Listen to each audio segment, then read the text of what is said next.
আসসালামু আলাইকুম। মা দিবসে সকল মায়েদের প্রতি শ্রদ্ধা জানিয়ে শুরু করছি আজকের ব্লগ।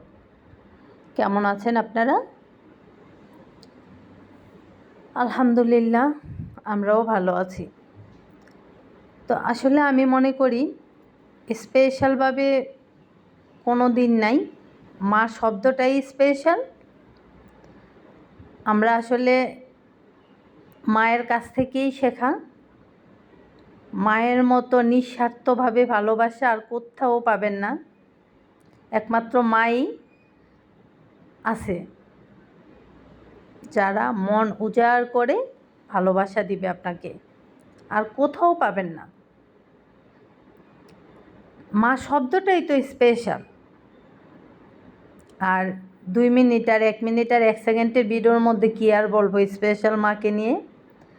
আমি মনে করি আমার হায়াত থেকে আমার মাকে কিছু হায়াত দেখ, তারপরেও আমার মা বেঁচে থাকুক। আল্লাহ যেন সুস্থ রাখে, ভালো রাখে।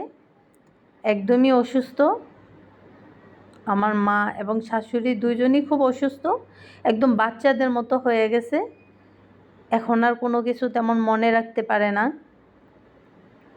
মানে ওষুধ খাবে এটাও খুব চিন্তা, কিভাবে খামো, বুইলা গেছি, কখন খামো, কয়বার খামো, এরকমের। সেম আমার শাশুড়িও, আমার মাও। তো আসলে আমরা না অনেক বোকা। মায়ের কাছ থেকে শেখা প্রথম কথাটা, অথচ আমরা সেই মাকেই কথা দিয়ে কষ্ট দিয়ে ফেলি। মার সাথে রাগ করে কথা বলি। আপু ভাইয়ারা, আমি মনে করি নামাজ, রোজা, দান, জাকাত, ফেতরা যত কিছুই দেন, আগে মায়ের সাথে ভালো ব্যবহার করেন, ভালো আচরণ করেন, মাকে ভালোবাসেন। আমি মনে করি মায়ের মতো ভালোবাসার কোথাও নাই। যেমন এখন আমাদের তো বাবা নাই, মা যখন গ্রামের বাড়িতে থাকে না, ঢাকা থাকে, একদম ওই গ্রামে যাইতে ইচ্ছে করে না, মনে হয় আমাদের কিছুই নেই। মা আছে বলেই মনে হয় একটু শান্তি পাই। মা না থাকলে তখন বোঝা যাবে যে এই জগতের মধ্যে মনে হয় আর কেউ নাই। নিঃস্বার্থভাবে খাঁটি ভালোবাসা বলতে মায়ের কাছ থেকেই পাবেন, আর কোথাও পাবেন না।